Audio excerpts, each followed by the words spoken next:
കേരളത്തിന്റെ തലസ്ഥാനമായ തിരുവനന്തപുരം ഗുണ്ടകളുടെ കൂടി തലസ്ഥാനമായി മാറിയത് അടുത്ത കാലത്താണ്. കരമനയിലെ നിഷ്ഠൂര കൊലപാതകത്തിന് പിന്നാലെ നഗരത്തിന് പുറത്ത് വെള്ളറടയിൽ ഇന്നലെ അരങ്ങേറിയത് സിനിമാ കഥകളെ വെല്ലുന്ന ക്രൂരമായ ഗുണ്ടായുസമാണ്. ഭാര്യയെയും ഭർത്താവിനെയും പാസ്റ്ററെയും ഉൾപ്പെടെ ആക്രമിച്ച ഗുണ്ടാസംഘത്തിൽ പ്രായപൂർത്തിയാകാത്ത കുട്ടിയും ഉണ്ടായിരുന്നു എന്നത് നമ്മെ ഞെട്ടിപ്പിക്കുന്നതാണ്. റിപ്പോർട്ട് കണ്ട ശേഷം അതിഥികളിലേക്ക്. ഇന്നലെ രാത്രി 9 മണിയോടെയാണ് ആക്രമണങ്ങളുടെ തുടക്കം. വെള്ളറട കണയന്നൂർ റോഡിലൂടെ പോകുന്നവരെ ഒരു സംഘം തടഞ്ഞു നിർത്തി. ശേഷം ബലം പ്രയോഗിച്ച പണവും മൊബൈൽ ഫോണുകളും പിടിച്ചുപറിച്ചു. വന്ന വണ്ടിക്കാരൻ പോയ വണ്ടിക്കാരൻ ദേഹോത്തരം ചെയ്യാൻ അടിക്കുകയും വെട്ടുകൊണ്ട് ആറുകാണിലുള്ള ഭാര്യ മക്കൾ വന്ന അപ്പനും മകൾ വന്ന ആളിനെ വെട്ടി ആളുകൾ മെഡിക്കൽ കോളേജിൽ കൊണ്ടുവരും നെയ്യാറ്റിക്കര ആശുപത്രിയിലാണ്. ജോലി കഴിഞ്ഞ് വരികയായിരുന്ന കൺസ്യൂമർ ഫെഡ് ജീവനക്കാരി സരിതയ്ക്കും ഭർത്താവിനും മർദ്ദനമേറ്റു. 3 അംഗ സംഘം വഴിയിൽ തടഞ്ഞു നിർത്തുകയും ബൈക്കിന്റെ കീ ഊരി എടുക്കുകയും ഹസ്ബൻഡിൻ്റെ ഫോൺ പിടിച്ച് വാങ്ങിച്ച് അപ്പം തിരിച്ച് ഫോൺ ചോദിച്ചപ്പോഴാണ് ഹസ്ബൻഡിനെ മർദ്ദിക്കുകയും ഞാൻ പിന്നെ ഇവരുടെ കാല് പിടിച്ച് പറഞ്ഞിട്ടാണ് ഹസ്ബൻഡിനെ ഇവർ വെറുതെ വിട്ടത്. തമിഴ്നാട് ആറുകാണി സ്വദേശിയായ പാസ്റ്റർ അരുൾദാസിനെയും സംഘം വെട്ടിപ്പരിക്കേൽപ്പിച്ചു. വണ്ടി നിർത്തണമെന്ന് പറഞ്ഞ് വണ്ടി നിർത്തിപ്പിച്ചിട്ട് എൻ്റെ ഹെൽമെറ്റിനെ വലിച്ചൂരി നീ ആടാന്ന് ചോദിച്ചു. നീ ഇവിടുത്തെ അറിയുന്നത് ഞാൻ ആറുകാണിയിലുള്ള നീ ആറുകാണിക്കാരനാണെന്ന് പറഞ്ഞു. എൻ്റെ ചോട്ടിൽ ഞാൻ അല്പം മുൻപോട്ട് വണ്ടി എടുക്കാൻ വേണ്ടി നിന്നത് 3 പേരും കൂടെ വണ്ടി വിടാതെ വണ്ടി തടഞ്ഞു.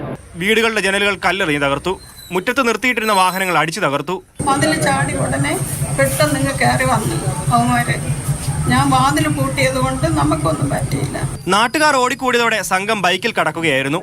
സംഘത്തിലുണ്ടായിരുന്ന 17-കാരനെ വെള്ളറട പോലീസ് രാത്രി തന്നെ കസ്റ്റഡിയിലെടുത്തു. തിരുവനന്തപുരത്തെ ഗുണ്ട ആക്രമണങ്ങളുടെ പശ്ചാത്തലത്തിൽ റെയ്ഡുമായി പോലീസ്. നേമത്ത് നടന്ന റെയ്ഡിൽ കാക്കാമൂല സ്വദേശി അഖിലിനെ നേമം പോലീസ് കസ്റ്റഡിയിലെടുത്തു. ലഹരി മാഫിയ സംഘങ്ങളെ കേന്ദ്രീകരിച്ചും അന്വേഷണം നടക്കുകയാണെന്ന് city police commissioner CH Nagaraj പറഞ്ഞു. ഇന്ന് രാവിലെ പുലർച്ചെ 6 മണി തൊട്ട് ഈ ആന്റി സോഷ്യൽസിന്റെ ചെക്കിങ്ങും അവരുടെ വീടുകളുടെ റെയ്ഡ് ഒക്കെ നമ്മളെ തുടങ്ങിയിട്ടുണ്ട്. ഇതിന്റെ മെയിൻ ഉദ്ദേശം ഈ ഡ്രഗ്സിന്റെ എതിരെയും ഈ ആന്റി സോഷ്യൽസിന്റെ ഗാങ്സിന്റെ എതിരെയും ഓർഗനൈസ്ഡ് ക്രൈമിന്റെ എതിരെയാണ്. ഗുണ്ടാവേട്ടയുടെ ഭാഗമായി ഓപ്പറേഷൻ ഡി ഹണ്ട് സംസ്ഥാന വ്യാപകമായി നടപ്പിലാക്കാനാണ് പോലീസ് നീക്കം. മാതൃഭൂമി ന്യൂസ്, തിരുവനന്തപുരം. ചർച്ചയിലേക്ക് എത്തുകയാണ് അഡ്വക്കേറ്റ് ബി മോഹൻകുമാർ, ബാലാവകാശ കമ്മീഷൻ അംഗം, ഒപ്പം MK ഹരിദാസ്, ദി പ്രോപ്പർ ചാനലിന്റെ പ്രതിനിധി, M ജയചന്ദ്രൻ, ഇടത് സഹയാത്രിക എന്നിവരാണ് നമ്മോടൊപ്പം തത്സമയം ചെയ്തത്. ശ്രീ MK ഹരിദാസ്, എത്രയോ ദിവസങ്ങളായി നമ്മൾ ഈ വിഷയം ഇങ്ങനെ ചർച്ച ചെയ്യുന്നു. കാരണം വെള്ളറടയിലെ കരമനയിലെ സംഭവമാണ് ഏറ്റവും ഒടുവിലായി നമ്മെ ഞെട്ടിപ്പിച്ച ക്രൂരത. തലസ്ഥാനവാസികൾക്ക് പുറത്തേക്കിറങ്ങാൻ ഭയമാണ്. ഇരുള് വീണ് കഴിഞ്ഞാൽ പകലത്തെ സ്ഥിതിയും വ്യത്യസ്തമല്ല. ഗുണ്ടകളുടെ വിളയാട്ടമാണ് സർവത്ര. കേരള പോലീസിന് എന്ത് പറ്റിയെന്ന് ചോദിക്കുകയാണ്. കാരണം പരിശോധനകൾ ഫലവത്താകുന്നില്ല. ക്രമസമാധാന ചുമതലയുള്ള ADGPയുടെ ഒക്കെ നിർദ്ദേശപ്രകാരം ഇന്ന് ഗുണ്ടകളുടെ വീടുകൾ കേന്ദ്രീകരിച്ച് ഒരു റെയ്ഡ് നടത്തി അതിൽ ഒരാളെ പിടിക്കാൻ കഴിഞ്ഞു, ഒരാളെ മാത്രം. സംസ്ഥാനത്തിൻ്റെ ക്രമസമാധാന നില അക്ഷരാർത്ഥത്തിൽ തകർച്ചയിലാണോ ശ്രീ ഹരിദാസ്? തകർച്ചയിലാണോ എന്നല്ല, തകർച്ചയിലാണ്. 15 ദിവസം മുമ്പ് നിങ്ങളൊരു ഞായറാഴ്ച 11 മണിക്ക് എന്നെ വിളിച്ചിട്ട് പറഞ്ഞു ഇവിടെ ആലുവ ചൊവ്വര എന്ന് പറഞ്ഞ സ്ഥലത്തുണ്ടായ സംഭവത്തിൽ നിന്ന് പ്രതികരിക്കാൻ പറഞ്ഞു. ഞാൻ ആ സംഭവത്തിനെ കുറിച്ച് ആ സംഭവം ഞാൻ അറിഞ്ഞിരുന്നില്ല. പക്ഷെ നിങ്ങൾ ന്യൂസിൽ അത് വിവരിക്കുന്നത് കേട്ടപ്പോൾ എനിക്ക് തോന്നി ഞാൻ നോർത്ത് ഇന്ത്യയിലത്തെ ഒരു വാർത്തയാണോ നിങ്ങൾ പറയുന്നത്, തെറ്റി കേരളത്തിലെ കാര്യം പറയുന്നതാണോ എന്ന് വരെ തോന്നിപ്പോയി. അപ്പൊ തിരുവനന്തപുരത്തെ ഒരു പ്രശ്നമായിട്ട് മാത്രം നമുക്ക് ഈ ചർച്ചയിൽ ഒതുങ്ങി നിൽക്കാൻ പറ്റില്ല. കേരളം ഗുണ്ട തേർവാഴ്ചയായിട്ട് മാറി. ആമവാദം വന്ന ഒരു പരിതസ്ഥിതിയിലാണ് നമ്മുടെ ആഭ്യന്തര വകുപ്പ് എന്ന് നിത്യേന തെളിയിച്ചുകൊണ്ടിരിക്കുന്ന അവസ്ഥയിലാണ് കാര്യങ്ങൾ മുൻപോട്ട് പോയിക്കൊണ്ടിരിക്കുന്നത്. ഗുണ്ടകൾക്ക് വേണ്ടിയിട്ടുള്ള പ്രൊമോഷൻ വീഡിയോകൾ യൂട്യൂബർമാർ ഉണ്ടാക്കുന്ന അവസ്ഥയിലേക്ക് നമ്മുടെ കേരളം മാറിക്കഴിഞ്ഞു. ഒന്ന് ആലോചിച്ച് നോക്കൂ. ഇലക്ട്രോണിക് സംവിധാനം ഇന്നത്തെ അവസ്ഥയിൽ നിന്ന് 1% പോലും ഇല്ലാത്ത കാലഘട്ടം കേരളത്തിലുണ്ടായിരുന്നു. കേരളത്തിലല്ല, ഇന്ത്യയിലുണ്ടായിരുന്നു, ലോകത്തിലുണ്ടായിരുന്നു. അന്നും കേരളത്തിലൊരു കേരള പോലീസ് ഉണ്ടായിരുന്നു, ആഭ്യന്തര വകുപ്പ് ഉണ്ടായിരുന്നു, ഒരു മന്ത്രിസഭയുണ്ടായിരുന്നു. എത്ര സുരക്ഷിതമായിട്ടായിരുന്നു നമ്മളൊക്കെ പുറത്തിറങ്ങിക്കൊണ്ടിരുന്നത്. ഇപ്പോ എനിക്കെന്നല്ല, അപ്പൊ എന്നെ പോലുള്ളവരൊക്കെ പരസ്പരം കണ്ടാൽ സംസാരിക്കാനുള്ളത് എന്താണെന്ന് വെച്ച് കഴിഞ്ഞാൽ, പുറത്തേക്ക് ഒരു കാറിൽ നമ്മൾ കുടുംബവുമായിട്ട്, പ്രത്യേകിച്ച് സ്ത്രീകളൊക്കെ ആയിട്ട് പോകുമ്പോൾ പേടിയാണ്. പുറകിൽ നിന്നൊരു കാറ് ഒരു പ്രാവശ്യത്തെ ഹോണിന് തന്നെ നമ്മൾ അവർക്ക് സൈഡ് കൊടുത്ത് മാറ്റിയിട്ടില്ലെങ്കിൽ ഒരുപക്ഷെ നമ്മുടെ മുന്നിൽ കയറ്റിയിട്ട് കൊണ്ട് നമ്മളെ ആക്രമിക്കാൻ വടിവാളും ഇടിക്കട്ടയും ഒക്കെ ആയിട്ട് ഗുണ്ടകളാണ് പുറത്തേക്ക് ഇറങ്ങുന്ന അവസ്ഥയിലേക്ക് കാര്യങ്ങൾ എത്തിക്കഴിഞ്ഞു. ചുരുക്കത്തിലെ ഫാമിലിയൊക്കെ ആയിട്ട് പുറത്തു പോയിട്ട് തിരിച്ച് വീട്ടിലെത്തിക്കഴിഞ്ഞാൽ മാത്രമേ നമ്മൾ എത്തി എന്നുള്ള ഒരു അവസ്ഥയിലേക്ക് നമുക്ക് മനസമാധാനത്തോടു കൂടി ഇരിക്കാൻ സാധിക്കൂ എന്ന അവസ്ഥയിലെത്തി. സാധാരണ നാട്ടിൽ നമുക്ക് ഇങ്ങനെയൊക്കെയുള്ള സംഭവങ്ങൾ ഉണ്ടാകുമ്പോൾ നമ്മൾ ആദ്യം സമീപിക്കുന്നത് പോലീസിന് നമുക്കൊരു കൃത്യമായ ഒരു നമ്പർ തന്നിട്ടുണ്ട്. ആ 101 നമ്പറിലേക്ക് അല്ലെങ്കിൽ നമ്മൾ വിളിച്ചറിയിക്കുകയാണ്. അറിയിച്ചു കഴിഞ്ഞാൽ ഉടനടി പക്ഷേ നേരത്തെയൊക്കെ പണ്ടത്തെ കാലത്താണെങ്കിൽ ആക്ഷൻ ഉണ്ടാകും. ഇത് മാത്രമല്ല അത്യാധുനിക ക്യാമറകൾ വന്നു, എല്ലായിടത്തും ക്യാമറകളുണ്ട്. അത് ക്യാമറകൾ മിഴി തുറക്കുന്നോ അല്ലെങ്കിൽ തുറന്നു തന്നെ ഇരിക്കുന്നതാണോ അത് യഥാർത്ഥത്തിൽ കണ്ണു തുറക്കുന്ന ക്യാമറയാണെന്നുള്ളത് മറ്റൊരു കാര്യം. ഇങ്ങനെ എല്ലായിടത്തും സർവ്വസാധാരണമായി ക്യാമറകളുണ്ട്. CCTV ദൃശ്യങ്ങൾ എല്ലായിടത്തും സ്കാൻ ചെയ്യാം. റഡാറിലാണ് പോലീസിന്റെ ഡ്രോൺ ഉൾപ്പെടെയാണ് പോലീസ് പരിശോധനയ്ക്ക് ഉപയോഗിക്കുന്നത്. അപ്പോൾ ഇങ്ങനെ ഒരു സർവൈലൻസിൽ ഇത്രമാത്രം ഗുണ്ടകൾക്ക് ഇങ്ങനെ അങ്ങ് ഒരു വില പേശുന്നത് പോലെ ഉത്തരേന്ത്യയിലൊക്കെ നമ്മൾ കാണുന്നത് പോലെ ഉത്തരേന്ത്യയിൽ മാത്രമേ കാണാറുള്ളൂ. ആ രീതിയിലേക്ക് കേരളം മാറിയത് എന്തുകൊണ്ടായിരിക്കും? അതിൻ്റെ ഒരു യഥാർത്ഥ കാരണം നമുക്ക് കണ്ടെത്താൻ കഴിയാതെ പോകുന്നുണ്ടോ? ആഭ്യന്തര വകുപ്പിന് നാഥനില്ല. ഒരു മുഖ്യമന്ത്രി ഒരു വാക്കുപോലും ഒരു പത്രക്കുറിപ്പ് പോലും ഇറക്കാതെ 15 ദിവസത്തേക്കെന്നും പറഞ്ഞ് അദ്ദേഹം നേരത്തെ തിരിച്ചു വരുന്നുണ്ട് എന്ന് പറഞ്ഞതിനെ സ്വാഗതം ചെയ്യുന്നതോടൊപ്പം തന്നെ ഒരു ദിവസം ഒരു ആഭ്യന്തരമന്ത്രിയും അദ്ദേഹത്തിന്റെ മരുമകനായ മറ്റൊരു വകുപ്പ് മന്ത്രിയും ഒരു ട്രാൻസ്പോർട്ട് വകുപ്പ് മന്ത്രിയും സംസ്ഥാനത്ത് 3 മന്ത്രിമാരും ഒരു വാക്കുപോലും ജനങ്ങളോട് സംവേദിക്കാൻ, പത്രക്കാരെ അതിന്റെ പാട്ടിൽ വിടും, സംവേദിക്കാൻ തയ്യാറാവാതെ ഇവിടുന്ന് നാട് വിട്ടിട്ടും ഈ കേരളത്തിലെ ഭരണം നടക്കുന്നു എന്ന് പറഞ്ഞു കഴിഞ്ഞാൽ ഇവിടുത്തെ മുഖ്യമന്ത്രിയോ 21 മന്ത്രിമാരോ അല്ല കേരളം ഭരിക്കുന്നത്, ഒരു ബാഹ്യശക്തിയാണ് എന്നുള്ള കാര്യം വ്യക്തമാണ്. ഈ ബാഹ്യശക്തി തന്നെ കേരളത്തിലെ ആഭ്യന്തര വകുപ്പ് കൈയാളുന്നത് ഇവിടുത്തെ നമ്മൾ പറയില്ലേ, നമ്മൾക്കൊന്നും മനസ്സിലാവാത്ത വിധത്തിലുള്ള ആഭ്യന്തര വകുപ്പ് കൈകാര്യം ചെയ്യുന്ന മുഖ്യമന്ത്രിക്ക് യാതൊരു ഇടപെടലും നടത്താൻ കഴിയാത്ത ഒരു വിഭാഗം ആളുകളാണെന്ന് വേണം നമ്മൾ മനസ്സിലാക്കാൻ. അത് കഴിഞ്ഞു കഴിഞ്ഞാൽ പിന്നെ ഇതിലത്തെ കാരണം പോലീസിലെ ഒറ്റുകാരാണ്. 50% പോലീസുകാർ ആത്മാർത്ഥമായിട്ട് ജോലി ചെയ്യാൻ തയ്യാറാകുമ്പോൾ ഇത്തരം ശക്തികൾക്കെതിരെ ശക്തമായ നടപടികളുമായിട്ട് മുൻപോട്ട് പോകുമ്പോൾ അവരെ ഒറ്റിക്കൊടുക്കുന്ന ഒരു പ്രവണത പോലീസിലെ ഇന്നല്ല, അത് കുറച്ച് കാലമായിട്ടുള്ളതാണ്. പക്ഷെ കഴിഞ്ഞ 8 വർഷമായിട്ട് അത് അങ്ങേയറ്റം വഷളായ രൂപത്തിലായിട്ടുള്ളതാണ്. അപ്പൊ അതുകൊണ്ട് തന്നെ നിലവിലെ അവസ്ഥയിൽ എന്താണെന്ന് വെച്ച് കഴിഞ്ഞാൽ ഏതെങ്കിലും നല്ലവരായ പോലീസുകാർ ഇത്തരം ഗുണ്ടകൾക്കെതിരെ ഇത്തരത്തിലുള്ള ഒരു ഓപ്പറേഷൻ, ഇപ്പൊ നിങ്ങൾ പറഞ്ഞില്ലേ ഡി ഹണ്ട് പോലുള്ള ഓപ്പറേഷനുമായിട്ട് മുൻപോട്ട് പോകുമ്പോൾ തന്നെ അതൊക്കെ കൃത്യമായിട്ട് ഗുണ്ടകളിലേക്ക് എത്തിക്കാൻ, ഗുണ്ടകൾ എന്ന് പറഞ്ഞു കഴിഞ്ഞാൽ ആരും ഒരു ഗുണ്ടി പ്രസവിച്ചുണ്ടാവുന്നതല്ല. ഞാൻ അതിന് മുമ്പ് പറഞ്ഞതുകൊണ്ട് ഞാൻ ആ വാക്ക് വീണ്ടും ആവർത്തിക്കുന്നില്ല. പേടിപ്പിക്കുന്ന ഒരു കാര്യമുണ്ട്. ഈ ജാമ്യത്തിലൊക്കെ ഇറങ്ങി കൊലപാതക കുറ്റങ്ങളിലൊക്കെ ജാമ്യത്തിൽ ഇറങ്ങിയ ആളുകൾ അതേ രൂപത്തിൽ വീണ്ടും തെരുവിലേക്ക് ഇറങ്ങുകയാണ് കൊലക്കത്തിയുമായി. പിന്നെ ഇവരെ ഒന്നും നിരീക്ഷിക്കാൻ ഇവിടുത്തെ പോലീസ് സംവിധാനത്തിന് കഴിയുന്നില്ലേ? കാരണം മുക്കിലും ഇല അനങ്ങിയാൽ കാര്യങ്ങളെ കാണുന്ന ADGP MR അജിത് കുമാർ ഇരിക്കുന്ന അദ്ദേഹം ഇത്തരത്തിലുള്ള ഇടപെടലിൽ ഊറ്റം കൊള്ളുന്ന ഒരു ADGP ആണ്. അദ്ദേഹത്തിന് പോലും ഇക്കാര്യങ്ങൾ ഒന്ന് മോണിറ്റർ ചെയ്യാൻ കഴിയാതെ പോകുന്നത് എന്തുകൊണ്ടാണ്? കാരണം ഗുണ്ടകൾക്ക് അവർ പുറത്തിറങ്ങിക്കഴിഞ്ഞാൽ അവരുടെ മേലൊരു നിരീക്ഷണം എന്തുകൊണ്ട് പോലീസ് നഷ്ടപ്പെടുന്നു? പ്രതിപക്ഷം അങ്ങേയറ്റം വിരൽ ചൂണ്ടുന്നത് താങ്കൾ ഈ പറഞ്ഞ പോലീസ് ഓഫീസർക്ക് നേരെയാണ്. ഈ പോലീസ് ഓഫീസറുടെ പിടിപ്പുകേട് കൊണ്ടാണ് കേരളത്തിൽ ഇത്തരത്തിലുള്ള ഒരു ഗുണ്ടകൾ അഴിഞ്ഞാടുന്നത് എന്നാണ് പ്രതിപക്ഷം പറയുന്നത്. അത് ശരിയാണ് എന്ന് സാധാരണക്കാരായ ജനങ്ങൾ ഒരു സമയം വരെ വിശ്വസിച്ചിരുന്നില്ല. പക്ഷെ ഇപ്പൊ വിശ്വസിക്കേണ്ട അവസ്ഥയിലേക്ക് കാര്യങ്ങൾ എത്തിയിരിക്കുകയാണ്. ജയചന്ദ്രൻ, കേരളത്തിലെ ക്രമസമാധാന നില തകരുന്നു എന്നത് വെറും വാക്കല്ല. അതിനെ സാധൂകരിക്കുന്ന ഒരുപാട് അനുഭവങ്ങൾ ഓരോ ദിവസവും TV തുറന്നാൽ ഇവിടുത്തെ മലയാളിക്ക്, ഇവിടുത്തെ മനുഷ്യർക്ക് മനസ്സിലാക്കാവുന്നതേ ഉള്ളൂ. അത്രമേൽ ഹൃദയത്തിൽ ഏൽപ്പിക്കുന്ന മുറിവ് പോലെ പല ദൃശ്യങ്ങളും ബ്ലർ ചെയ്ത് മാത്രമേ കൊടുക്കാൻ കഴിയൂ. അത്രമേൽ ഗുരുതരമായിട്ടുള്ള രക്തച്ചൊരിച്ചിലുകളാണ് ഈ നഗരങ്ങളിലും, നേരത്തെ നഗരങ്ങളിലാണെങ്കിൽ ഇത് ഗ്രാമങ്ങളിലേക്കടക്കം പോയിക്കൊണ്ടിരിക്കുകയാണ്. ആഭ്യന്തര വകുപ്പ് ഇത് കാണുന്നില്ലേ? ആഭ്യന്തര വകുപ്പ് നമ്മുടെ ഈ പോലീസിന്റെ പരാജയമാണോ അനുദിനം ഈ കുറ്റകൃത്യങ്ങൾ വർദ്ധിക്കുന്നതിന് കാരണമാകുന്നത്? പ്രജീഷ്, ഈ സമീപകാലത്ത് ഇപ്പോൾ താങ്കൾ പറഞ്ഞ പല സംഭവങ്ങളും അങ്ങേയറ്റം ദൗർഭാഗ്യകരമെന്ന് മാത്രമല്ല പ്രതിഷേധാർഹവുമാണ്. പക്ഷെ ഇതിനൊക്കെ ആഭ്യന്തരമന്ത്രിയും മറ്റു 2 മന്ത്രിമാരും വിദേശയാത്ര പോയതുകൊണ്ടാണ് എന്നാണോ മനസ്സിലാക്കേണ്ടത്? ആഭ്യന്തര വകുപ്പും കേരളത്തിലെ പോലീസിങ്ങും പരാജയമാണ് എന്നാണ് അർത്ഥമാക്കേണ്ടത്? കഴിഞ്ഞ 2 ആഴ്ച മുമ്പാണല്ലോ, ഏപ്രിൽ 26-നായിരുന്നല്ലോ പൊതുതെരഞ്ഞെടുപ്പ്. കേരളത്തിൽ 26-നായിരുന്നു കഴിഞ്ഞ മാസം. ഏതാണ്ട് 50 ദിവസത്തോളമുള്ള പ്രക്രിയയായിരുന്നല്ലോ ആ തെരഞ്ഞെടുപ്പ് പ്രചാരണം എന്ന് പറയുന്നത്.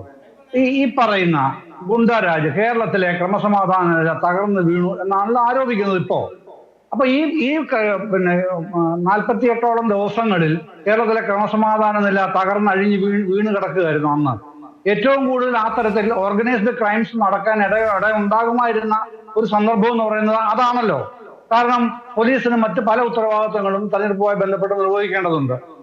ക്രമസമാധാനം മാത്രം നോക്കിയാൽ പോലെ ഇലക്ഷൻ കമ്മീഷന്റെ ഭാഗവും കൂടിയാണ് തെരഞ്ഞെടുപ്പ് കാലത്ത് പോലീസ്. എന്നിട്ട് അത്ര ഭംഗിയായിട്ടാണ് ആ കാലയളവിൽ ഈ 48 ദിവസവും കേരളത്തിലെ പോലീസ് പ്രവർത്തിച്ചത്. അപ്പൊ അത് ഈ പിന്നെ സൂചിപ്പിച്ചതുപോലെ കേരളത്തിലെ ഗ്രാമാന്തരങ്ങൾ പോലും ഈ പിന്നെ ക്രമസമാധാന നില താറുമാറായി പോയിരിക്കുകയായിരുന്നു അവിടെ.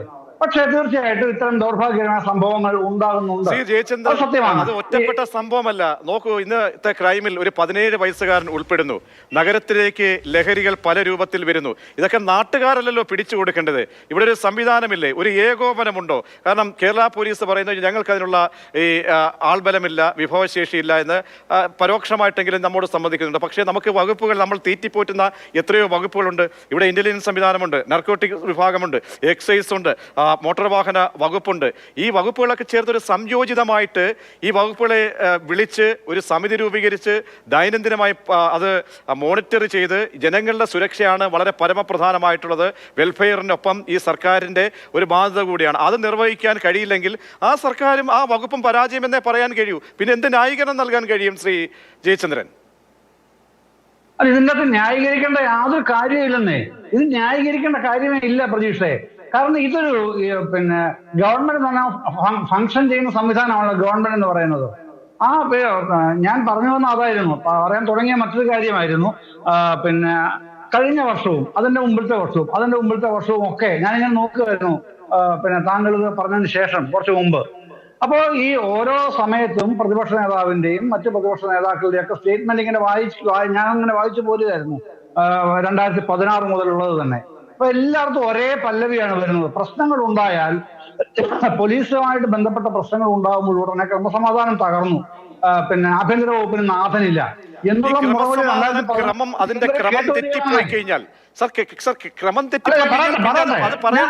പ്രതിപക്ഷത്തിനില്ലേ? അതിനാണല്ലോ ഈ പ്രതിപക്ഷം. വെക്കപ്പെടുന്ന ഉപാധികൾ അവർ പറയും. അല്ല, ഞാൻ പറഞ്ഞോട്ടെ. ഇപ്പൊ താങ്കൾ പറഞ്ഞല്ലോ, പ്രതീക്ഷ തന്നെ ഇപ്പൊ പറഞ്ഞല്ലോ, കേരളത്തിലെ പോലീസിങ്ങിന് തങ്ങൾക്ക് ആവശ്യമായ പിന്നെ സംവിധാനങ്ങളില്ല എന്ന് പോലീസ് പരാതിപ്പെട്ടു. അങ്ങനത്തെ പരാതിയും കേരളത്തിലെ പോലീസിനില്ല കേട്ടോ. കേരളത്തിലെ പോലീസ് അങ്ങനെ യാതൊരു പരാതിയും ഇല്ല. പോലീസുകാരുടെ എണ്ണത്തിലൊക്കെ അവർ പറയുന്നുണ്ട്, പറയാതെ പറയുന്നുണ്ട്, അല്ലെങ്കിൽ അവർ ഡിപ്ലോയ് അല്ല, അതൊക്കെ നമ്മളുടെ മാത്രം ലെവലിലുള്ളതല്ലെന്നേ. നമ്മളുടെ മാത്രം ലെവലിലുള്ളതല്ല. ഇപ്പൊ ഒരു പരിമിതിയുണ്ട്. ഞാൻ പറയട്ടെ, ഇപ്പൊ ഈ പിന്നെ ഡി ഹണ്ട് ഉണ്ടല്ലോ, ഡ്രഗ് ഹണ്ട് എന്നാണ് ഡി ഹണ്ടിന്റെ അവരുദ്ദേശിക്കുന്നത്. ഈ ഡ്രഗ് ഹണ്ടില് ഒരു പ്രധാനപ്പെട്ട പരിമിതി പിന്നെ 999 ഗ്രാം കഞ്ചാവ് കൈവച്ചാൽ ബെയിലബിൾ ആണ് കേസ്. അതിന് മുകളിൽ 1 കിലോയ്ക്ക് മുകളിൽ വന്നാലേ നോൺ ബെയിലബിൾ ആവൂ. സ്റ്റേറ്റ് ആണ് നിർമ്മിക്കുന്നത്. നാർക്കോട്ടിക്സ് കേരളത്തിന്റെ അതിർത്തി കടന്ന് വരുന്നുള്ളോ സാർ? അല്ലെന്ന് ഞാൻ പറയുന്നത് കേൾക്കൂ പ്ലീസ്, ഞാൻ പൂർത്തിയാക്കിക്കോട്ടെ. ഇത് ഈ 1 കിലോ വരെ ഉള്ളതിന് ബെയിലബിൾ ആണെന്നാണ് ഞാൻ പറഞ്ഞത്. പക്ഷെ അത് പോരാണ്. അങ്ങനെയല്ല. കഞ്ചാവ് പിടിച്ചിട്ടുണ്ടെങ്കിൽ, സൈക്കോട്രോപിക് ഡ്രഗ്സ് പിടിച്ചിട്ടുണ്ടെങ്കിൽ, അതുപോലെ അതുപോലുള്ള സംഗതികൾ പിടിച്ചിട്ടുണ്ടെങ്കിൽ അത് നോൺ ബെയിലബിൾ ആക്കണം. പക്ഷെ ഒരു സംസ്ഥാനത്തിന്റെയും പരിധിയിൽ വരുന്ന കാര്യമല്ലാതെ അത് യൂണിയൻ ഗവൺമെന്റ് വിഷയമാണ്. ആരെങ്കിലും ഒരു ഇൻഫർമേഷൻ കൊടുത്തു കഴിഞ്ഞാൽ അവന് നാട്ടിൽ സ്വസ്ഥമായിട്ട് ജീവിക്കാൻ പറ്റുമോ? ആരെങ്കിലും ഒരു ഇൻഫർമേഷൻ കൊടുത്തു കഴിഞ്ഞാൽ അവന് സ്വസ്ഥമായിട്ട് ജീവിക്കാൻ പറ്റുമോ? കാരണം വിവരം കൊടുത്തതിന്റെ പേരിൽ പിറ്റേന്ന് തന്നെ അത് നോക്കണം. പോലീസിന്റെ കണ്ണിൽ നിന്നാണ് ആക്രമണത്തിന് അറിയില്ല. കേരളത്തിലെ സകല മുഴുവൻ പോലീസ്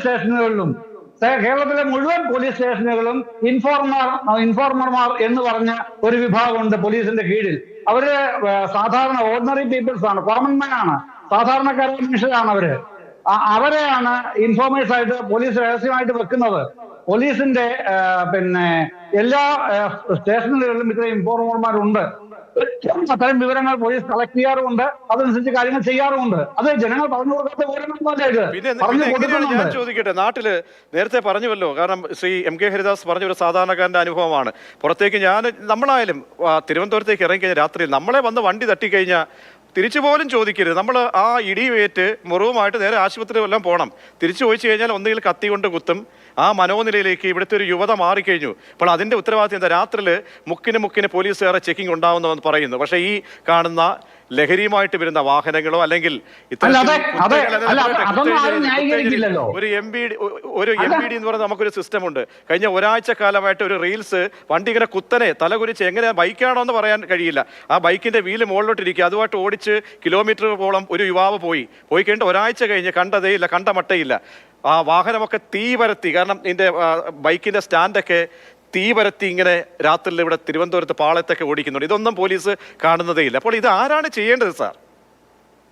അല്ല, ഞാൻ പറയുന്നത് ഇത്തരം കാര്യങ്ങളൊന്നും ന്യായീകരിക്കേണ്ട ആവശ്യമില്ല. ഞാൻ പറഞ്ഞല്ലോ, പ്രതിഷേധാർഹം തന്നെയാണ്. എന്നെ സംബന്ധിച്ചോളം ഞാൻ പറയുന്നത് അങ്ങനെ തന്നെയാണ് പറയുന്നത്. പക്ഷെ ഇതിന്റെ മുഴുവൻ ചുമതലയും ഭരിക്കുന്ന ഗവൺമെന്റിന്റെ, ആ വകുപ്പ് ഭരിക്കുന്ന, ഇപ്പൊ കേരളത്തിൽ ആഭ്യന്തര വകുപ്പ് ഭരിക്കുന്ന മുഖ്യമന്ത്രിയാണ്.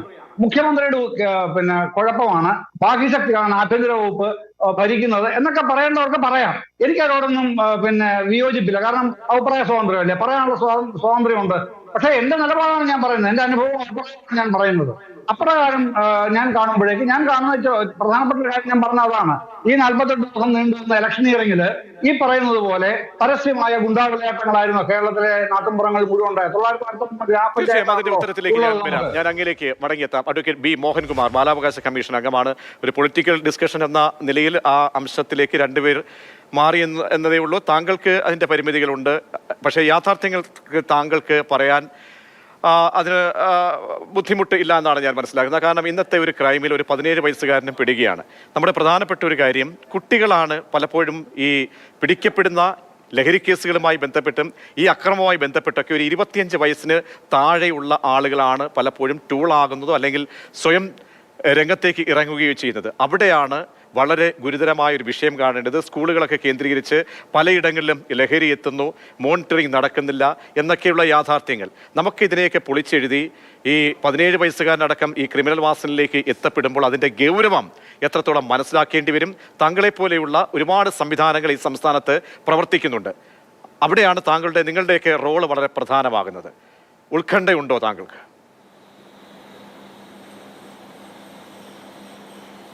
തീർച്ചയായും.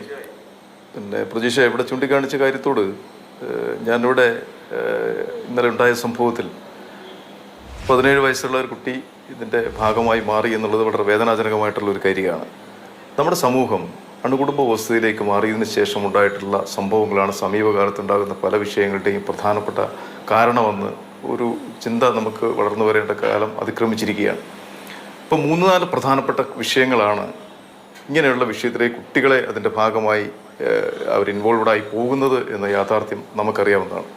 അതിൽ പ്രധാനമായിട്ട് ഒന്ന്, കുടുംബാന്തരീക്ഷത്തിൽ പ്രത്യേകിച്ച് മാതാപിതാക്കൾ തമ്മിലുണ്ടാകുന്ന പ്രശ്നങ്ങൾ മൂലമുണ്ടാകുന്ന ബ്രോക്കൺ ഫാമിലിയിൽ വരുന്ന കുഞ്ഞുങ്ങൾ. രണ്ടാമത്, ഈ ലഹരിക്ക് അടിമപ്പെട്ടു പോകുന്ന വിദ്യാസമ്പന്നരായിട്ടുള്ള കുട്ടികൾ. മൂന്നാമതായി വരുന്നത് ഇതിൻ്റെയൊക്കെ ഭാഗമായി ഉപയോഗപ്പെടുത്താൻ കഴിയുന്ന ഗുണ്ടാ മാഫിയ സംഘങ്ങൾ. ഇവരെല്ലാവരുടെയും ഭാഗമായി ഈ കുട്ടികൾ മാറിപ്പോകുന്നത് വളരെ ഗൗരവത്തോടെ നമുക്ക് കാണണം. ഇതിനെ സംബന്ധിച്ച് കമ്മീഷൻ വളരെ ഗൗരവത്തോടെ ഇടപെടുകയും ഇത്തരത്തിൽ ഈ അക്രമ സംഭവങ്ങളുമായി ബന്ധപ്പെട്ടുകൊണ്ട് കുട്ടികൾ അതിനകത്ത് ഉൾപ്പെടുന്നുണ്ടെങ്കിൽ അവരെ അതിൽ നിന്ന് തിരിച്ചുവിടുന്നതിന് വേണ്ടി 1 ദിവസം കൊണ്ടോ 2 ദിവസം കൊണ്ടോ പരിഹാരം കാണാവുന്ന ഒരു വിഷയമല്ല എന്ന് നല്ല ബോധ്യമുണ്ട്. അതിനായിട്ട് നിരവധിയായിട്ടുള്ള പ്രവർത്തനങ്ങളാണ് ബാലാവകാശ കമ്മീഷൻ എന്നതിൽ നടപ്പിലാക്കിക്കൊണ്ടിരിക്കുന്നത്. അത് സർക്കാരുകളുടെ നല്ല സഹായത്തോടു കൂടി പ്രവർത്തനങ്ങൾ നടക്കുന്നത് വഴി അത് പൊതുസമൂഹം ആകെ ഇതിൽ ഇൻവോൾവ്ഡ് ആയെങ്കിൽ മാത്രമേ ഈ പ്രശ്നത്തിന് ശാശ്വതമായിട്ടുള്ളൊരു പരിഹാരം നമുക്ക് കണ്ടെത്താൻ വേണ്ടി കഴിയും. മറ്റു വിഷയങ്ങളിലേക്കൊന്നും ഞാൻ കടക്കുന്നില്ല. കുട്ടികൾ സുരക്ഷിതമായി അല്ലെങ്കിൽ അവരെ ഒരുപാട് സ്കൂളുകൾ, അത് സർക്കാരിൻ്റെയും എയ്ഡഡ് അൺഎയ്ഡഡ് മേഖലയിലൊക്കെ തന്നെ സ്കൂളുകളുണ്ട്. ഏതെങ്കിലും ഒരു സ്കൂളിൽ ഒരു കുട്ടിയുടെ ബാഗിൽ എന്തെങ്കിലും ഒരു ലഹരി വസ്തു കണ്ടു എന്ന് ഏതെങ്കിലും തരത്തിലൊരു ഇൻഫർമേഷൻ കിട്ടിക്കഴിഞ്ഞാൽ ആ സ്കൂളിലേക്ക് കടന്ന് ആ കുഞ്ഞിൻ്റെ ബാഗോ അല്ലെങ്കിൽ അങ്ങനെ പരിശോധിക്കാൻ അധ്യാപകർക്കോ ഒക്കെ പരിശോധിക്കാൻ കഴിയാതെ പോകുന്നുണ്ടോ? കാരണം ഇത് ഗൗരവത്തോടു കൂടി തന്നെ കാണേണ്ട വിഷയമാണ്. നമുക്ക് അത്ഭുതം തോന്നുന്ന പല ഇൻഫർമേഷൻസും സ്കൂളുകൾ കേന്ദ്രീകരിച്ച് ഞങ്ങൾക്കൊക്കെ ലഭിക്കാറുണ്ട്. അത് ഇൻ്റലിജൻസ് വിഭാഗം വഴിയൊക്കെ പോലീസിനുമൊക്കെ ലഭിക്കാറുണ്ട്. അവരൊക്കെ പറയുന്നതിലെ അപകടകരമായ ഒരു അവസ്ഥ ഇതാണ്. സ്കൂളുകൾ കേന്ദ്രീകരിച്ച് കുറച്ചുകൂടി ജാഗ്രതയോടുകൂടി കാര്യങ്ങൾ കൈകാര്യം ചെയ്യപ്പെടുന്നില്ല എന്ന്. നമുക്കിവിടെ SPC ഉണ്ട്, സ്റ്റുഡൻസ് പോലീസ് കേഡറ്റ് ഉണ്ട്, മറ്റ് ജാഗ്രതാ സമിതികൾ, കർമ്മ സമിതികൾ വിദ്യാലയങ്ങൾ കേന്ദ്രീകരിച്ചൊക്കെ ഉണ്ട്. പക്ഷേ ഇപ്പോൾ പരുവപ്പെട്ട സാഹചര്യത്തിൽ കുറച്ചുകൂടി അത് വിപുലപ്പെടുത്തേണ്ടി വരുന്ന ഒരു സാഹചര്യമേ അല്ലേ ഉള്ളത്. പല കുട്ടികളും ഈ +2 അല്ലെങ്കിൽ ഡിഗ്രി കഴിഞ്ഞ് അല്ലെങ്കിൽ ആ അവസ്ഥയിലേക്ക് എത്തുമ്പോൾ പഠന സാഹചര്യം ഇല്ലാത്തവരൊക്കെ തന്നെ ഇത്തരത്തിലുള്ള കുറ്റകൃത്യങ്ങളിലേക്കും ലഹരിയിലേക്കും ഒക്കെ പോകുന്നതിൻ്റെ ആ ഒരു റൂട്ട് കണ്ടുപിടിക്കാൻ നമ്മുടെ നിലവിലെ സംവിധാനങ്ങൾക്ക് പരിപൂർണമായും കഴിയുന്നുണ്ടോ?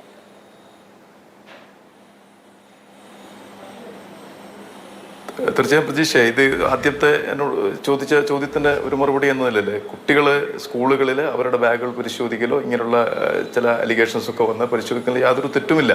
പക്ഷെ ഒരിക്കൽ പോലും ആ കുഞ്ഞുങ്ങളുടെ അവകാശങ്ങളെ ലംഘിച്ചുകൊണ്ടോ ആ കുഞ്ഞുങ്ങളെ പൊതുവായി മറ്റു കുട്ടികളുടെ മുമ്പിൽ വെച്ച് ആ കുട്ടിയുടെ ബാഗ് പരിശോധിക്കുമല്ല, കുറ്റം ചെയ്തവർക്കെതിരെയല്ല, ആ കുട്ടിക്കുണ്ടാകുന്ന ട്രോമ അത് വളരെ വലുതാണ്. സ്വാഭാവികമായിട്ടും അങ്ങനെ സംശയങ്ങളുണ്ടെങ്കിൽ ആ കുട്ടിയുടെ എല്ലാവരെയും കുട്ടികളെല്ലാം പുറത്തിറക്കി നിർത്തി സംശയമുള്ള കുട്ടിയുടെ ബാഗ് പ്രത്യേകമായി പരിശോധിച്ച് ആ കുട്ടിയെ മാത്രമായി വിളിച്ച് ഈ പ്രശ്നങ്ങൾ അവരെ ബോധ്യപ്പെടുത്തുന്നതിന് പകരം പലപ്പോഴും ചില സന്ദർഭങ്ങളിലെങ്കിലും പൊതുവെ കുട്ടികളുടെ മുമ്പിൽ വെച്ച് പരിശോധിക്കുമ്പോൾ കുട്ടികൾക്കുണ്ടാകുന്ന മറ്റു പല പ്രശ്നങ്ങളും, ദാരിദ്ര്യവും പ്രയാസവും ബുദ്ധിമുട്ടുകളും ഒക്കെയുള്ള കുഞ്ഞുങ്ങളൊക്കെ ഉണ്ടാവാം. അപ്പോൾ അത്തരം കാര്യങ്ങളിലാണ് അങ്ങനെ ഇടപെടൽ, പൊതുവായി പരിശോധന വേണ്ടതില്ല എന്നുള്ള പൊതുവായ ഒരു കാഴ്ചപ്പാട് നമ്മൾ മുന്നോട്ട് വെക്കാനുണ്ടായ പിന്നെ സാഹചര്യം. രണ്ടാമത് ഞാൻ പറഞ്ഞത് പൂർത്തീകരിച്ചേക്കാം. തീർച്ചയായിട്ടും ഇത് ഇത്തരം സ്കൂളുകളിലോ അല്ല സ്ഥാപനങ്ങളിലോ ഈ കുട്ടികളെ ഇതിൻ്റെ കാരിയേഴ്സായിട്ട് മുതിർന്നവർ ഉപയോഗപ്പെടുത്തുന്നുണ്ട്. ഇതൊരു യാഥാർത്ഥ്യമാണ്. ഞാൻ നേരത്തെ പറഞ്ഞ പല കാരണങ്ങളുമാണ് അതിൻ്റെ അടിസ്ഥാനപരമായിട്ടുള്ള കാരണങ്ങൾ. വീട്ടിലുണ്ടാകുന്ന പ്രശ്നങ്ങൾ, അവരെ ബാധിക്കുന്ന വിധങ്ങളായിട്ടുള്ള വിഷയങ്ങൾ, ഇതെല്ലാം അവർക്ക് പണം സമ്പാദിക്കണമെന്നും ആ പണം സമ്പാദിക്കുന്നതിന് വേണ്ടി എന്ത് മാർഗവും സ്വീകരിക്കാവുന്ന രീതിയിലേക്ക് മുതിർന്നവർ അവരെ ഉൾപ്പെടുത്തുകയാണ്, കാരിയേഴ്സായിട്ട് അവർ വിടുകയാണ്. ഞാൻ കമ്മീഷൻ ഇക്കാര്യത്തിൽ നടപ്പിലാക്കാൻ പോകുന്ന പ്രധാനപ്പെട്ട വളരെ അടിയന്തരമായ വിഷയത്തിൽ കമ്മീഷൻ ഇക്കാര്യത്തിൽ ഇടപെടുന്നുണ്ട്. കൂടാതെ ഇപ്പോൾ കഴിഞ്ഞ 2-3 വർഷക്കാലമായിട്ട് കമ്മീഷൻ നടത്തുന്ന വിവിധങ്ങളായിട്ട് പരിപാടി ഈ കുടുംബാന്തരീക്ഷം ഒന്ന് മെച്ചപ്പെടുത്തി കൊണ്ടുവന്നാൽ തീർച്ചയായും പൊതുസമൂഹത്തിൽ ഇത്തരം കുറ്റകൃത്യങ്ങളിൽ നിയമവുമായി പൊരുത്തപ്പെടാത്ത കുട്ടികളായി നമ്മുടെ പ്രത്യേകിച്ച് കേരളത്തിലെ 1 കോടിയിലധികം വരുന്ന വിദ്യാർത്ഥികൾ ഉൾപ്പെടില്ല എന്നുള്ള തീർച്ചയായും ഞങ്ങൾക്ക് ഉറപ്പുണ്ട്. അതിനു വേണ്ടിയിട്ടുള്ള പ്രധാനപ്പെട്ട പരിപാടി ഇപ്പോൾ ബാല സൗഹൃദ രക്ഷകർത്തൃത്വം എന്ന നിലയിൽ വളരെ പ്രധാനപ്പെട്ട ഒരു പരിപാടി നിങ്ങളുടെയൊക്കെ ശ്രദ്ധയിൽപ്പെട്ടിട്ടുണ്ടാകുമെന്നാണ് ഞങ്ങൾ കരുതുന്നത്. നമ്മുടെ തദ്ദേശ സ്വയംഭരണ സ്ഥാപനങ്ങളുമായി ചേർന്നുകൊണ്ട്, കുടുംബശ്രീയുമായി ചേർന്നുകൊണ്ട് നല്ലൊരു ഗാർഹിക അന്തരീക്ഷം ഉണ്ടാക്കുക, കുട്ടികളോട് വളരെ ചൈൽഡ് ഫ്രണ്ട്ലി ആയിട്ട് ഇടപെടാൻ കഴിയുന്ന മാതാപിതാക്കളെ വളർത്തിയെടുക്കുക എന്ന പ്രധാനപ്പെട്ട ഉത്തരവാദിത്വം.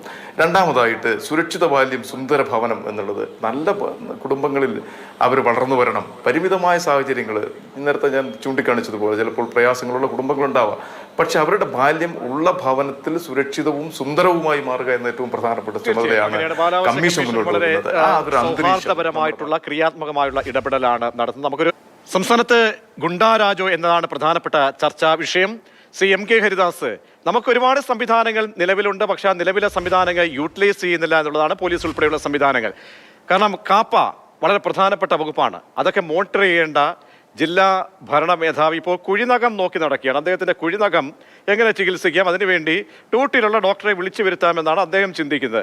അവിടെ ഒന്നും ഒരു ഏകോപനം നടക്കുന്നില്ല. പിന്നെ നേരത്തെ ശ്രീ ജയചന്ദ്രൻ പറഞ്ഞതുപോലെ ഇതൊക്കെ സർക്കാരിലേക്ക് അങ്ങ് ആരോപിക്കുകയാണ്. പക്ഷേ നമ്മളീ പറയുമ്പോൾ ഇത് ആത്യന്തികമായി ഇത് ആരാണ് ചെയ്യേണ്ടത്?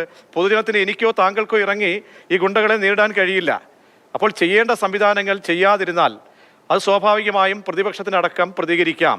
1880ഓളം ഗുണ്ടകൾ പുറത്തുണ്ട്, വിഹരിക്കുന്നു എന്ന് സംസ്ഥാന പോലീസ് മേധാവി തന്നെ ഇന്റലിജൻസ് റിപ്പോർട്ടായി ജില്ലാ പോലീസ് മേധാവികൾക്കടക്കം കൊടുത്തിട്ട് ആകെ പിടികൂടിയത് 170 ഗുണ്ടകളെ മാത്രമാണ്. അപ്പോൾ ഈ ഭയം എന്തുകൊണ്ടുണ്ടാകുന്നു?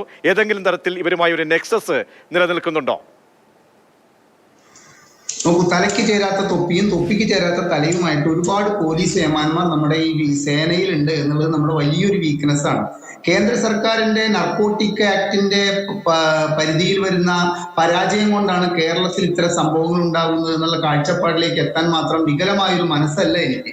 10 ഗ്രാം കഞ്ചാവ് വെച്ചവനെയും 100 ഗ്രാം കഞ്ചാവ് വെച്ചവനെയും 1 കിലോ കഞ്ചാവ് കയ്യിൽ വെച്ചവനെയും പിടിക്കാനുള്ള നിയമം ഉണ്ടാകണമെന്നുള്ളതൊരു വാസ്തവമായിരിക്കെ തന്നെ അതുകൊണ്ടാണ് കേരളത്തിലെ ഗുണ്ടാരാജയെ ഇത്രയും ശക്തി പ്രാപിക്കുന്നത് എന്ന് ചിന്തിക്കാനുള്ള സാമൂഹ്യ ബോധമല്ല എൻ്റെ മനസ്സിനുള്ളത്.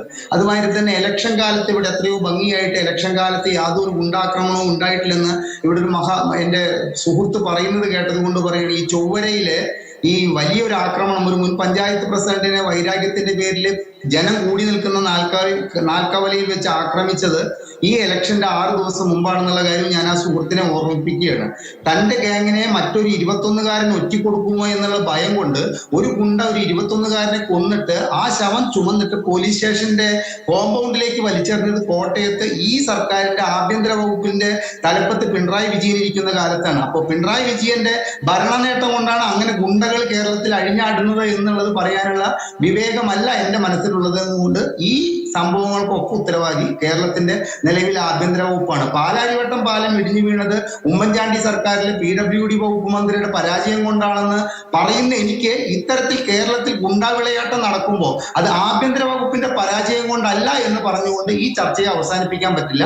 നമ്മുടെ ആഭ്യന്തര വകുപ്പ് അങ്ങേയറ്റം കുത്തഴിഞ്ഞു കിടക്കുകയാണ്. ആഭ്യന്തര വകുപ്പ് ശക്തി പ്രാപിക്കണം. ഇത്തരത്തിലുള്ള ഗുണ്ടാവിളയാട്ടം പോലീസിനെ നിയന്ത്രിക്കേണ്ടത് ആഭ്യന്തര വകുപ്പിന്റെ ശക്തമായ ചുമതലയിൽപ്പെട്ടിട്ടുള്ള കാര്യമല്ലേ? അപ്പൊ പോലീസിനെ നിയന്ത്രിക്കാൻ ഇവിടെ മുഖ്യമന്ത്രി ഇല്ലാതെ പോയ 15 ദിവസത്തിന്റെ സാഹചര്യവും അതിജീവിച്ചു എന്നാണ് പറഞ്ഞത്. അല്ലാണ്ട് മുഖ്യമന്ത്രി ഇവിടെ നിന്ന് സിംഗപ്പൂരിലേക്കും ഇന്തോനേഷ്യയിലേക്കും പോയത് കൊണ്ടാണ് ഗുണ്ടകൾ ഇവിടെ അഴിഞ്ഞാടുന്നതെന്ന് ഞാൻ ചർച്ചയുടെ ഒരു ഭാഗത്തും പറഞ്ഞിട്ടില്ല.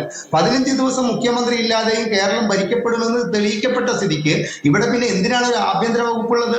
കേരളത്തിലെ ജനങ്ങൾക്ക് സ്വസ്ഥമായ ഒരു ജീവിതത്തിന്റെ അന്തരീക്ഷമല്ല ഇന്ന് നിലനിൽക്കുന്നത്. നമുക്ക് ഭയപ്പാടോടുകൂടി മാത്രമേ പുറത്തേക്ക് ഇറങ്ങാൻ സാധിക്കുകയുള്ളൂ, ഭയപ്പാടോടുകൂടി മാത്രമേ നമുക്ക് രാത്രികാലങ്ങളിൽ സഞ്ചരിക്കാൻ സാധിക്കുകയുള്ളൂ എന്നുള്ള അവസ്ഥ നികുതിദായകന് വരുമാറ് ഗുണ്ടകൾ വിളയാടുന്നുവെങ്കിൽ അത് അടിച്ചമർത്തേണ്ടത് കേരളത്തിലെ ആഭ്യന്തര വകുപ്പിന്റെ ചുമതലയാണ്. അത് പോലീസിന്റെ ചുമതലയാണ്. പോലീസിനെ കൊണ്ട് ആ കർത്തവ്യ നിർവഹണം കൃത്യമായി ചെയ്യിക്കേണ്ടത് ആഭ്യന്തര വകുപ്പാണ്, കേരളത്തിലെ മന്ത്രിസഭയാണ്. കാരണം സർക്കാരിനെ അല്ലെങ്കിൽ പ്രതിക്കൂട്ടിലോ അല്ലെങ്കിൽ ബോധപൂർവം മുഖ്യമന്ത്രിയോ ആഭ്യന്തര വകുപ്പിനെ വലിച്ചിഴക്കുകയല്ല. പക്ഷേ ചില യാഥാർത്ഥ്യങ്ങൾ നമ്മൾ മനസ്സിലാക്കേണ്ടതല്ലേ? മോണിറ്ററിംഗ് ഉണ്ടാകുന്നില്ല എന്നുള്ളത് വളരെ പ്രധാനപ്പെട്ടതാണ്. പ്രതിപക്ഷ നേതാവ് പറയുന്നത് ഈ മുഖ്യമന്ത്രിയുടെ ഓഫീസിലെ ചിലരുടെ പിടിപ്പുകേട് കൊണ്ടാണ് ഈ സംസ്ഥാനത്ത് പോലീസ് കുത്തഴിഞ്ഞ അവസ്ഥയിലേക്ക് പോകുന്നത്. അത് രാഷ്ട്രീയമായി പൊളിറ്റിക്കലായിട്ട് നമ്മൾ എടുത്താൽ കൂടി അതിനപ്പുറത്തേക്കൊരു യാഥാർത്ഥ്യത്തിന്റെ വശം ജനങ്ങൾക്ക് ബോധ്യപ്പെടുന്ന രീതിയിൽ അവർ അനുഭവിക്കുകയല്ലേ സാർ? പ്രതീക്ഷ ഈ ദേശീയ തലത്തിൽ ക്രമസമാധാന പാലനത്തിന്റെ റേഷ്യോ എങ്ങനെയാണ്, അതിന്റെ സ്റ്റാറ്റിക്സ് എന്താണ് എന്നുള്ളത് ഞാൻ കണ്ടുപിടിച്ചു കൊണ്ടിരുന്ന ഒരു പുതിയ വാർത്തയൊന്നുമല്ല. ഏതൊരു സാധാരണക്കാരന് പോലും പബ്ലിക് ഡൊമൈനിൽ കിട്ടിക്കൊണ്ടിരിക്കുന്ന എപ്പോൾ നോക്കിയാലും മനസ്സിലാവുന്ന വാർത്തയാണ് എന്താണെന്നുള്ളത്. NCRB എന്നുള്ള നാഷണൽ ക്രൈം റെക്കോർഡ്സ് ബ്യൂറോയുടെ കണക്ക്, ഏറ്റവും ഒടുവിലത്തെ കണക്ക് കഴിഞ്ഞ വർഷം വരെ ഉള്ളതാണ്, ഡിസംബർ വരെ ഉള്ളതാണ്. അതില് ക്രമസമാധാന പാലനത്തിൽ കേരളത്തിന്റെ നില 1-ാം സ്ഥാനത്ത് നിൽക്കുന്നത് പിണറായി വിജയൻ ഭരിക്കുന്നതാണെന്ന് പറയാനുള്ള അവകാശം എനിക്കുണ്ടല്ലോ. അങ്ങനെയല്ല എന്ന് ഹരിദാസിന് പറയാൻ അവകാശമുള്ളത് ഞാൻ അംഗീകരിക്കുന്നു. അപ്പൊ തന്നെ എനിക്ക് അതുകൊണ്ടാണ് NCRBയിൽ അങ്ങനത്തെ കണക്ക് വരുന്നതെന്ന് പറയാനുള്ള അവകാശം എനിക്കുണ്ട് എന്ന് കരുതിക്കൊള്ളുക. അത് ഞാൻ ഉണ്ടാക്കിയ കണക്കല്ലെന്ന് ഞാൻ പറഞ്ഞല്ലോ. അത് NCRBയുടെ കണക്കാണ് വരുന്നത്. പക്ഷെ അതുകൊണ്ട് എല്ലാം തികഞ്ഞു എന്നാണ് അർത്ഥം? ഒരിക്കലുമല്ല. ഇപ്പോ നമ്മുടെ ബാലാവകാശ കമ്മീഷൻ അംഗം അഡ്വക്കേറ്റ് മോഹൻദാസ് പറഞ്ഞല്ലോ കാര്യങ്ങൾ എന്തൊക്കെയാണ് അതിൻ്റെ അകത്ത് ഉള്ളത്. ബാലാവകാശവുമായി ബന്ധപ്പെട്ട ഒരുപാട് വിഷയങ്ങൾ ഞാൻ ഈ ഒരുപാട് സ്കൂളുകൾ കേന്ദ്രീകരിച്ച് ഇത്തരം കാര്യങ്ങൾ, പ്രത്യേകിച്ച് ഈ കുട്ടികളുടെ ലഹരി ഉപയോഗം സംബന്ധിച്ച് ഒരുപാട് കഷ്ടപ്പെട്ട് അലഞ്ഞു നടന്ന് പഠിക്കാൻ ശ്രമിച്ചിട്ടുള്ള ആളാണ്. വെറുതെ പഠിക്കാനല്ല, അക്കാഡമിക് ഇൻട്രസ്റ്റിനുമല്ല, അത് എഴുതാൻ വേണ്ടി തന്നെയായിരുന്നു. അങ്ങനെ അതുമായി ബന്ധപ്പെട്ട ഒരുപാട് അനുഭവങ്ങളുണ്ട്, ഇപ്പോഴും ഉണ്ട്. നാട്ടിലും പുറത്തുമൊക്കെ ഞാനത് ചെയ്തുകൊണ്ടിരിക്കുന്നുണ്ട് ഇപ്പോഴും. അപ്പൊ അവിടെ എല്ലാം വരുന്നത് എക്സൈസിലെ ഒരു പ്രധാനപ്പെട്ട ഒരു ഉദ്യോഗസ്ഥൻ പറഞ്ഞ ഈ ഡോപ്പമിൻ കേസിന്റെ ഇവിടെ പറയാൻ സാധ്യത അതൊന്നും പറയുന്നില്ല. ഓരോ ആഹ്ലാദത്തിലും അല്ലെങ്കിൽ ഓരോ വൈകാരികമായ മുഹൂർത്തങ്ങളിലൊക്കെ ഇതെങ്ങനെയാണ് ഈ സാധനം പ്രവർത്തിച്ചുകൊണ്ടിരിക്കുന്നത്, അതിന്റെയൊക്കെ പുറകിൽ ഓരോരോ കാരണങ്ങളുണ്ട്. നമുക്ക് അതിലേക്ക് കാട് കയറണ്ട ശ്രീ ജയചന്ദ്രൻ. പോലീസിനെ തിരുത്തേണ്ടതില്ല, പോലീസിനെ തിരുത്തേണ്ടതുണ്ട്, പോലീസിനെ തിരുത്തേണ്ടതുണ്ട്. നമുക്ക് അതിൽ നിന്ന് ഞാൻ അത് തന്നെ പറയുന്നു. ഈ ബ്രോക്കൺ ഫാമിലീസുമായി ബന്ധപ്പെട്ടതും ഗുണ്ടുകളുമായി ഒക്കെയുള്ള വിഷയം അഡ്വക്കേറ്റ് ബി മോഹൻകുമാർ ഇപ്പൊ പറഞ്ഞല്ലോ. അദ്ദേഹം പറഞ്ഞ വിഷയങ്ങൾ അക്ഷരാർത്ഥത്തിൽ നമ്മൾ അഡ്രസ് ചെയ്യേണ്ട വിഷയം തന്നെയാണ്. ഒപ്പമാണ് താങ്കൾ ചോദിച്ച പോലീസിംഗിന്റെ പ്രശ്നം. പോലീസിംഗിന്റെ പ്രശ്നത്തിൽ ഏതെങ്കിലും തരത്തിലുള്ള ചെറിയ ഒരു വ്യതിയാനം പോലും ഉണ്ടായാൽ അത് കറക്റ്റ് ചെയ്ത് കൊണ്ടുപോകുക തന്നെ വേണം. അത് കൊണ്ടുപോയില്ലെങ്കിൽ ഉണ്ടാകുന്ന പ്രശ്നങ്ങളാണ് നമ്മുടെ മുമ്പിൽ ഇപ്പൊ തിരുവനന്തപുരത്ത് തന്നെ നിരവധിയായ സംഭവങ്ങൾ കഴിഞ്ഞ ഒരു മാസത്തിനിടയിൽ വന്നിട്ടുള്ള കാര്യങ്ങൾ. മറ്റ് ഹരിദാസ് പറഞ്ഞതുപോലെയുള്ള ചൊവ്വര പ്രദേശത്തെ ആലുവായ ചൊവ്വരയിലെ പ്രശ്നം, അത്തരത്തിലുള്ള പ്രശ്നങ്ങൾ ഉണ്ടാവുന്നത് പോലീസിന്റെ പിടിപ്പുകളുടെ ഭാഗമാണെന്ന് ഞാൻ പറയില്ല. പക്ഷെ അത്തരം പ്രശ്നങ്ങൾ ഉണ്ടാവാതിരിക്കാനുള്ള ജാഗ്രത, നമ്മുടെ കുട്ടികളുടെ പ്രശ്നം, ആലുവയിലെ ഒരു കുട്ടി കൊല്ലപ്പെട്ട പ്രശ്നമൊക്കെ ഉണ്ടല്ലോ, രണ്ടാമത് മറ്റൊരു കുട്ടിയുടെ പ്രശ്നം ഉണ്ടായിട്ടുണ്ട്, അങ്ങനെയുള്ള പ്രശ്നങ്ങളൊക്കെ അതിലൊക്കെ പോലീസിംഗിന്റെ ഭാഗത്തുണ്ടാകുന്ന വീഴ്ചകൾ, ആ വീഴ്ചകൾ എന്തൊക്കെയാണെന്നുള്ളത് കൃത്യമായി തന്നെ മനസ്സിലാക്കി തിരുത്തി പോകേണ്ടത് തന്നെയാണ്. ഇതെല്ലാം ഒറ്റയടിക്ക് തിരുത്താൻ കഴിയുന്ന കാര്യമല്ല. തിരികെ എത്താം. ശ്രീ ജയചന്ദ്രൻ തുടരുക. ചർച്ചയിലേക്ക് തിരികെ അഡ്വക്കേറ്റ് ബി മോഹൻകുമാർ. ഈ റിപ്പോർട്ട് ചെയ്യപ്പെടുന്ന കേസുകളിൽ ജുവനൈൽ കേസുകൾ അതാത് സംഭവങ്ങളുമായി ബന്ധപ്പെട്ട് റിപ്പോർട്ട് ചെയ്യപ്പെടുമ്പോൾ അതിൻ്റെ ഡീറ്റെയിൽസ് ക്വിക്കായി തന്നെ കമ്മീഷനിലേക്ക് എത്താറുണ്ടോ? കമ്മീഷൻ അതിനനുസരിച്ചുള്ള നടപടികൾ അല്ലെങ്കിൽ ജാഗ്രതയോടുള്ള നടപടികൾ എങ്ങനെ സ്വീകരിക്കുന്നു? പുതിയതായിട്ടുള്ള ഇത്തരം സംഭവങ്ങളുടെ ഒക്കെ തന്നെ പശ്ചാത്തലത്തിൽ പുതിയ എന്തെങ്കിലും ഒരു മിഷൻ കമ്മീഷന് മുന്നിലുണ്ടോ? വളരെ ചുരുക്കി. നമ്മുടെ സംസ്ഥാനത്തിനകത്ത് ഇത്തരം വിഷയങ്ങൾ ഉണ്ടായാൽ കമ്മീഷന് മുമ്പാകെ ഏതാണ്ട് എല്ലാ വിഷയങ്ങളും എത്താറുണ്ട്. എത്തിയാൽ ഉടൻ തന്നെ ഞങ്ങൾ അടിയന്തരമായി ഞങ്ങൾ എത്തേണ്ട സ്ഥലങ്ങളിലാണെങ്കിൽ വളരെ കൃത്യമായിട്ട് അവിടെ എത്തുകയും ആവശ്യമായിട്ടുള്ള നടപടികളെല്ലാം സ്വീകരിക്കാറുമുണ്ട്. മറ്റ് ആവശ്യമായ ചില ഘട്ടങ്ങളിൽ ആവശ്യമായിട്ട് നിർദ്ദേശങ്ങൾ സർക്കാരിൻ്റെ ഭാഗത്തു നിന്നോ അല്ലെങ്കിൽ മറ്റു സ്ഥലങ്ങളിൽ നിന്നോ കിട്ടേണ്ട സൗകര്യം ചെയ്തു കൊടുക്കേണ്ടതാണെങ്കിൽ അതിനാവശ്യമായിട്ടുള്ള എല്ലാ നിർദ്ദേശങ്ങളും യഥാസമയങ്ങൾ ഞങ്ങൾ കൊടുക്കാറുണ്ട്. കമ്മീഷൻ്റെ മുമ്പിലുള്ള ഏറ്റവും പ്രധാന പ്രശ്നം ഇനിയുള്ള കാലം, ഈ പുതിയ കാലഘട്ടത്തിൽ നമ്മുടെ കുഞ്ഞുങ്ങളാരും ഒരു കുറ്റകൃത്യങ്ങളും ഏർപ്പെടാത്ത രീതിയിൽ ഒരു തരത്തിലും ഇത്തരത്തിൽ ലഹരി വസ്തുക്കളുടെ കാരിയർമാരായി മാറാതെ, ഒരു കുട്ടിയും നമ്മുടെ സമൂഹത്തിനകത്ത് ലഹരി ഉപയോഗിക്കുന്നവരായി മാറാതെ ശ്രദ്ധിക്കാൻ വളരെയേറെ ഗൗരവതരമായിട്ടുള്ള പല പദ്ധതികളുമായിട്ടാണ് കമ്മീഷൻ മുന്നോട്ട് പോയിക്കൊണ്ടിരിക്കുന്നത്. അതാണ് ഞാൻ മുമ്പ് ഇവിടെ ചർച്ചയുടെ ഭാഗമായിട്ട് ചൂണ്ടിക്കാണിച്ചിട്ടുള്ള 2-3 പ്രധാനപ്പെട്ട പദ്ധതികൾ. അത് തുടങ്ങണമെങ്കിൽ ഇവിടെ നമ്മൾ കേവലം കമ്മീഷൻ മാത്രം വിചാരിച്ചാൽ പോരാ, പക്ഷെ നമ്മുടെ പൊതുസമൂഹമാകെ നമ്മുടെ കുട്ടികളെ ഇതിൽ നിന്ന് പുറകോട്ട് വലിക്കുന്നതിന് വേണ്ടിയുള്ള ഇടപെടലുകൾ ഉണ്ടാവണം. ആ ഇടപെടലിന് വേണ്ടിയിട്ടുള്ള പദ്ധതികളുമായിട്ട് നമ്മൾ മുന്നോട്ട് പോവുകയാണ്. അതിൽ ബാലസൗഹൃദ രക്ഷകർത്തൃത്വവും സുരക്ഷിത ബാല്യം സുന്ദരഭവനം അതുപോലെ തന്നെ ബാലസൗഹൃദ കേരളം, ഈ 3 പ്രധാനപ്പെട്ട പരിപാടിയിൽ ഊന്നി നിന്നുകൊണ്ട് നമ്മുടെ സമൂഹത്തെ ആകെ, അതിൽ പ്രത്യേകിച്ച് രക്ഷിതാക്കളെ ആകെ ഇതിൽ ഇൻവോൾവ് ചെയ്യിച്ചുകൊണ്ട് കുട്ടികളെ നേരായ വഴിക്ക് നയിക്കുന്നതിനാവശ്യമായിട്ടുള്ള സ്കൂളുകളിലും അതുപോലെ തന്നെ കോളേജുകളിലും മറ്റെന്തെല്ലാം സൗകര്യങ്ങൾ ഉപയോഗപ്പെടുത്താമോ അതെല്ലാം ഉപയോഗപ്പെടുത്തിക്കൊണ്ട് കൃത്യമായ മാർഗനിർദ്ദേശം നൽകിക്കൊണ്ട് മുന്നോട്ട് പോകാൻ വേണ്ടി കമ്മീഷൻ ശ്രമിക്കും എന്ന കാര്യത്തിൽ യാതൊരു സംശയവും വേണ്ട. ശരി, വളരെ നന്ദി ശ്രീ അഡ്വക്കേറ്റ് ബി മോഹൻകുമാർ, ബാലാവകാശ കമ്മീഷണർ. ഒപ്പം MK ഹരിദാസ്, ശ്രീ M ജയചന്ദ്രൻ. സംസ്ഥാനത്ത് പ്രത്യേകിച്ച് തലസ്ഥാനത്ത് വീണ്ടും ഗുണ്ടകളുടെ തേർവാഴ്ചയാണ് റിപ്പോർട്ട് ചെയ്യപ്പെടുന്നത്. പോലീസ് നടപടികൾ എങ്ങും ഫലവത്താകുന്നില്ല എന്ന വിമർശനം പരക്കെ ഉയരുകയാണ്. ഈ സാഹചര്യത്തിലാണ് ഈ സാഹചര്യങ്ങളൊക്കെ തന്നെ വിലയിരുത്തിയത്.